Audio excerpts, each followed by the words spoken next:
And he said, "Oh, that I had wings like a dove, for then would I fly away and be at rest." Psalms 55 and 6.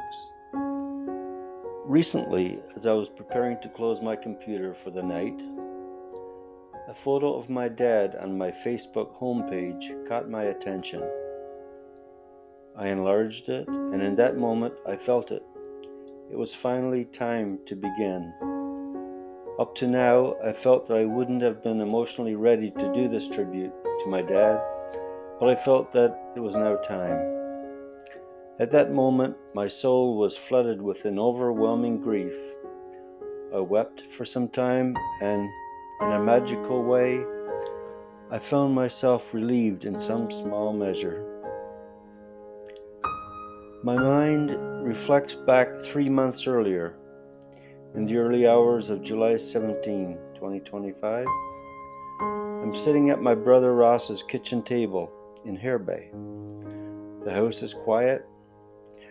Ross is asleep down the hallway in his room, and it's just the two of us here.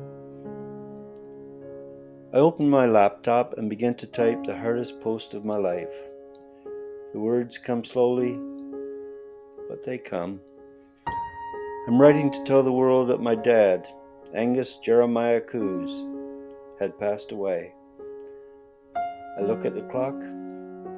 It's 12:33 a.m. That's when I hit post. That's when my Facebook world knew. But the story of those last days and of the life behind them is something much deeper.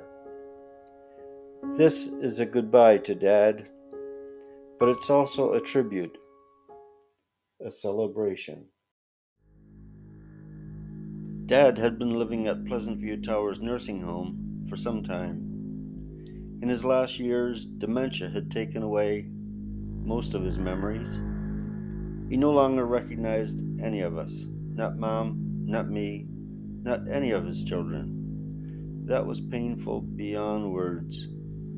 We longed for the spark of recognition, a smile, a nod, the sound of our names, but those moments had slipped away. And yet, even through that fog, something of him remained. The calm in his breathing, the quiet peace in his posture. We came to understand that love doesn't need to be remembered to still be real. On Friday, July 11th, Ross and I arrived in St. John's after a long drive from Ontario. We'd been told that Dad's time was short. When we entered his room, the nurses gently warned that he might have only a few hours left. But Dad had his own timetable, his quiet strength, the same strength that had carried him through life, stretched those hours into days. We had all gathered around him, my mom, brothers Ross and Dale, sisters Lisa and Sharon, Uncle Ralph, Aunt Shan and Aunt Sheila often came, bringing comfort and prayer. We sat beside him, held his hands, adjusted his blankets. Even though he couldn't respond, presence itself became the language of love. Through those days, we learned that silence can speak, that the soul can still feel what the mind has forgotten. On the evening of July 15th, 5 days after we arrived, I stepped away to the quiet of the family room, a place we often went for a short respite. Slumbered in a chair, I drifted in and out of sleep. Then suddenly, I shuddered with the awareness that a few hours had passed. I felt the urgent need to return to Dad's room to check on him. When I entered, Ross looked up and said softly, "It's happening." I took Dad's right hand in mine. Ross held the other. Then, with deep tenderness, Ross pulled out his cell phone and played a video recording of Dad singing one of his old church solos from April 2nd, 2017. Hymn that he had loved deeply, back when music was still his gift to the world he knew. Ross placed the phone gently on the pillow beside him, and that's how he left us. at 9:55 p.m., surrounded by his children, his own voice from years ago carrying him home to the Lord he had served. I realized then that I was holding his hand as he left this world the same way he had once held mine when I entered it.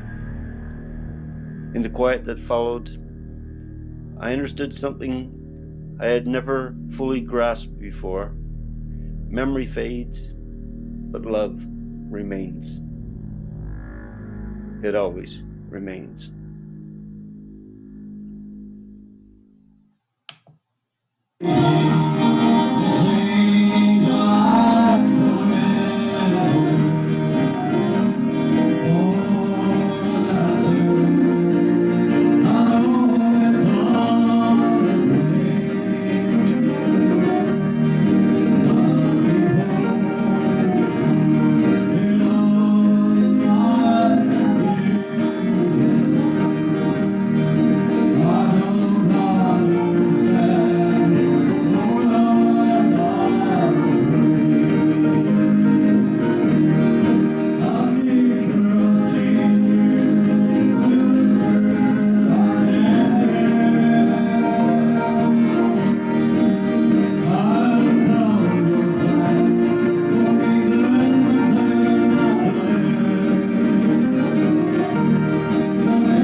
He was born in 1942 in a small coastal community of Harebag, Newfoundland, a place of salt air, rocky shores, and honest hands. His parents were Jeremiah Frank Cooze and Jane Elkins Cooze. Life in those days was simple, but never easy. The winters were long, the winds sharp, and every family worked hard just to make a living. Yet there was love, laughter, and a deep sense of neighborly care that seemed to define those times. As a young man, Dad learned the value of work early. He began as a bricklayer, shaping walls with skill and pride, the kind of craftsmanship you could trust. Later, he became an electrician, a trade that carried through the rest of his working life. He had a steady hand, a quiet confidence, and a patient steadiness that always made people feel at ease. I remember stories of those early years, the long days, the small pay, and the pride that came from doing things right. Didn't have much, but what he had, he built with his own two hands.